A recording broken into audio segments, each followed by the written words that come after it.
Salut à tous, c'est Karim Debache et aujourd'hui je suis chaud comme la braise, frais comme un gardon, aiguisé comme une lame, pointu comme un couteau et plus jaune qu'un citron. Parce que cet épisode n'est pas n'importe quel épisode. Oh nom de Dieu, Karim Debache, tu nous vends du rêve par cargaison. Je sais. Allez, dis-moi tout. Eh ben aujourd'hui, c'est le 7e épisode. Et... c'est tout. C'est...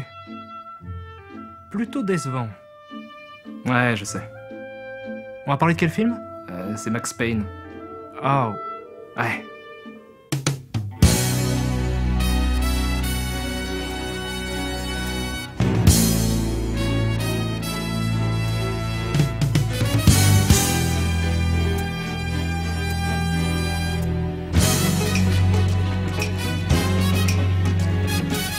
Bon, Max Payne le film est un film américain sorti le 17 octobre 2008 aux États-Unis et réalisé par John Moore. Oh, le mec qui a joué James Bond? Non, ça c'est Roger Moore. Striptease. Non, ça c'est Demi Moore. La meuf du Crazy Horse. Love Amour. Ah, c'est le magicien. Ça se prononce Garcimore. Ah oui, non, je sais, c'est l'humoriste avec un chapeau, là, celui qui fait des sketchs sur les bananes. Popek? Oui, c'est ça, Popek, voilà. Il est hilarant, lui. Mais de quoi tu parles? Bref, Max Payne le film est l'adaptation du jeu vidéo du même nom, un jeu d'action à la troisième personne sorti en 2001, acclamé par la critique et bourré d'inspiration cinématographique. Et là, vous vous dites, adapter un jeu qui est déjà rempli de références au cinéma? Trop facile. Absolument pas. Le film nous raconte l'histoire de Max Payne interprété par Mark Wahlberg, un acteur connu pour ses rôles dans de très bons films comme Les Rois du désert de David O. Russell, Les Infiltrés de Scorsese, La nuit nous appartient de James Gray ou encore Boogie Nights de P.T. Anderson. Mais ce que vous ne savez peut-être pas, c'est qu'il existe un autre Mark Wahlberg. À une époque où Mark Wahlberg n'était pas encore Mark Wahlberg, à une époque où Mark Wahlberg était... Marky Mark.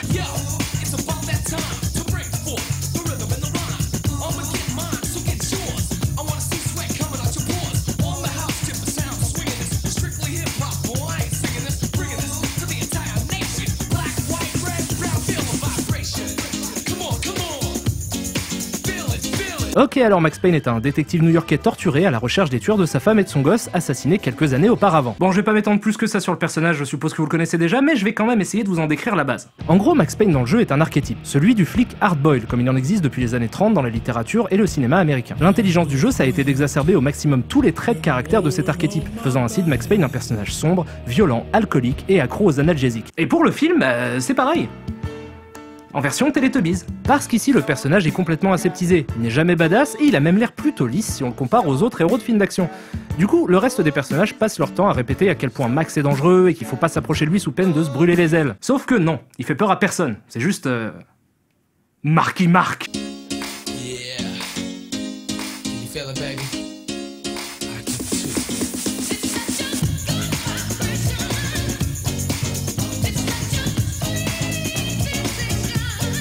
Bon, donc on retourne au film pour assister à une première scène d'action dans laquelle Max Payne se fait attaquer par 3 junkies. Il arrive à en mettre 2 hors d'état de nuire, mais le 3e s'échappe et... Attends, c'est quoi ça? Pause. Retour en arrière. Zoom en B22.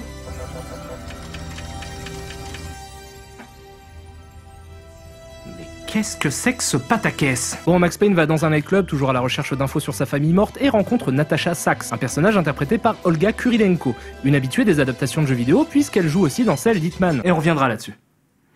Promis.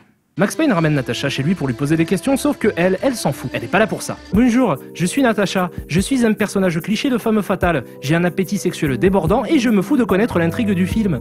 Bonjour, je suis Max Payne. Je suis un personnage cliché de flic torturé. Je ne peux répondre favorablement à vos avances sexuelles, car je dois respecter l'intrigue du film. Veuillez vous en aller, s'il vous plaît. Fort bien. Après ça, Natasha rentre chez elle, mais sur la route, elle se fait attaquer par...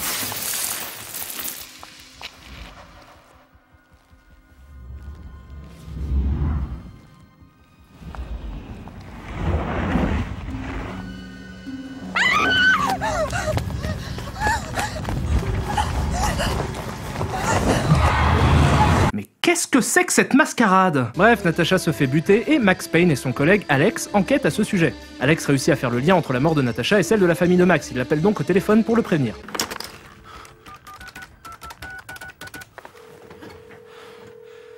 Inspecteur Max Payne. N'est pas disponible. Laissez un message, s'il vous plaît. Mais malheureusement, Max Payne arrive trop tard, puisqu'Alex est déjà fait décapiter par les méchants. Et là, je vais vous demander de faire très attention, je vais vous montrer la scène de la découverte du corps. Vous êtes prêts? Je suis chaud. C'est parti! Alex?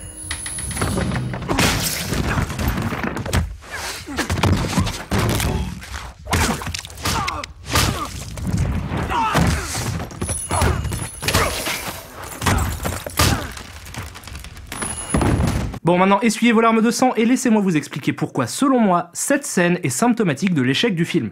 Ce qu'il faut savoir, c'est que le film au départ était prévu pour être PG-13, soit déconseillé aux moins de 13 ans. Sauf que quand la Motion Picture Association of America, l'organisation qui assure la classification des films aux États-Unis, a vu le résultat, elle a décidé d'en faire un rated R, ce qui signifie que les moins de 17 ans devaient être accompagnés d'un adulte pour le voir. Ce qui équivaut à un M dans le monde du jeu vidéo. Par exemple, Max Payne le jeu est rated M. La décision qui a été prise par John Moore à ce moment-là pour que le film soit PG-13, ça a été de n'enlever aucune scène, mais par contre de couper à l'intérieur des séquences tous les instants qui pouvaient choquer. Le truc étrange, c'est que la séquence que je viens de vous montrer vient de la version non censurée du film. Et malgré ça, elle a été filmée de façon elliptique, en gros plan, comme pour essayer de cacher la violence de l'action. Puisque comme je l'ai dit, le film a été prévu au départ comme un PG-13. Donc ce qui est vraiment gênant, c'est pas que le film ait subi de la censure, mais qu'il ait subi une auto-censure par le réalisateur lui-même en amont du processus de production. Bon, ensuite à ça, Max Payne est accusé du meurtre de Natasha et décide de mener à bien l'enquête, accompagné par la sœur de cette dernière, Mona Sachs, une tueuse à gages froide et violente interprétée par Mila Kunis. Je répète, une tueuse à gages froide et violente interprétée par Mila Kunis.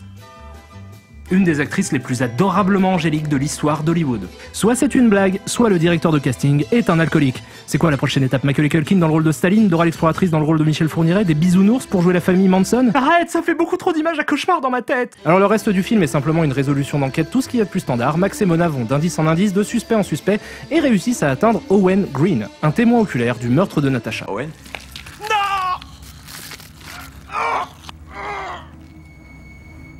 Owen.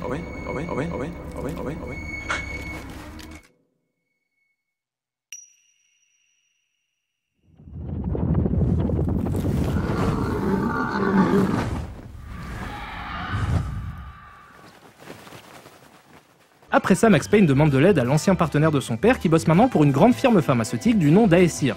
Ce dernier lui donne quelques indices et il est même tellement sympa qu'il va essayer de convaincre les flics de l'innocence de Max Payne. Faut essayer de l'aider et ne pas écouter ce qu'il dit. Ça n'a pas toujours de sens. En ce moment, il s'est mis dans la tête que c'était quelqu'un de la compagnie qui était responsable de tout ça. J'ai peur qu'il s'attire d'autres ennuis avant que j'arrive à le convaincre de parler. Tout ce que je peux vous dire, monsieur l'agent, c'est que notre entreprise n'a rien à voir avec toute cette affaire de meurtre et de drogue et de drogue et de meurtre. Vos papiers, s'il vous plaît. Bon, je vais pas m'étaler sur le reste du film très longtemps. En gros, c'est assez simple. Ça fait scène d'action, enquête, scène d'action, enquête, scène d'action, enquête. Et on apprend en fait que les méchants, c'était la grande firme pharmaceutique qui est à la tête du trafic d'une nouvelle drogue, qui a servi à faire des expérimentations pendant la guerre. Vous devriez songer à faire breveter l'idée, les mecs. C'est super original. Ok, donc Max arrive à s'en sortir et décide de prendre une dose de drogue.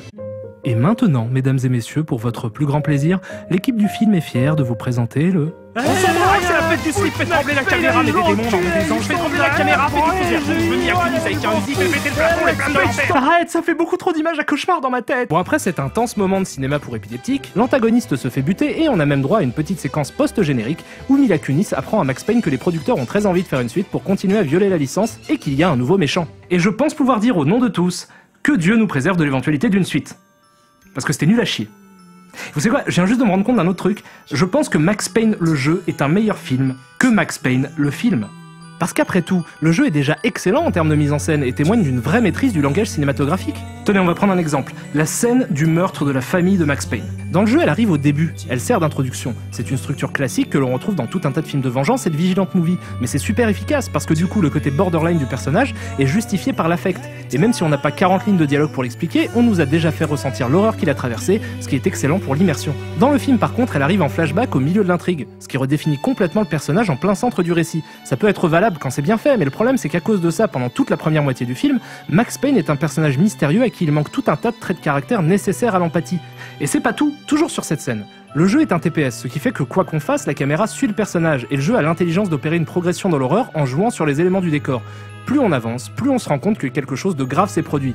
La tension est même exacerbée par le travail sonore avec les cris de la femme de Max qui deviennent de plus en plus audibles. Dans le film, cette même séquence est découpée comme une scène d'action classique en deux parties, avec dans un premier temps un affrontement contre les méchants et ensuite seulement la découverte du cadavre. Ce qui fait que cette séquence, pourtant fondamentale en termes de ressenti et d'immersion dans le jeu, devient dans le film une simple scène informative où on en apprend un peu plus sur le passé de Max Payne. Une autre erreur gigantesque dans le film concerne l'imagerie et l'esthétique globale.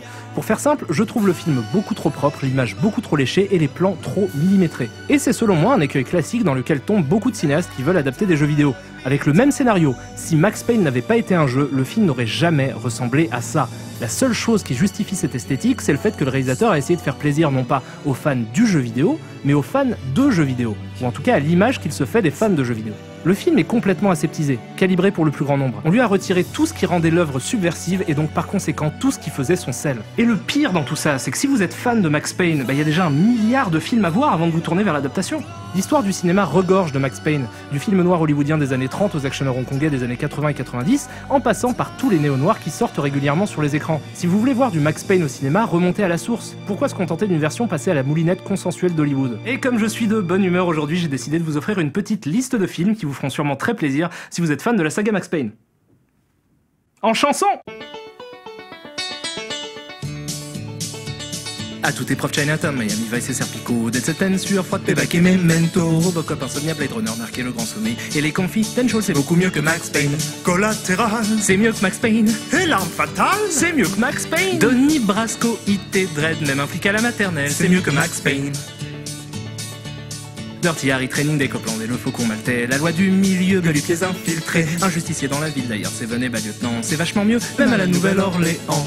Man on Fire, C'est mieux que Max Payne. et The Killer, C'est mieux que Max Payne. Et pour Matrix c'est pareil, même un flic à la maternelle, c'est mieux que Max Payne.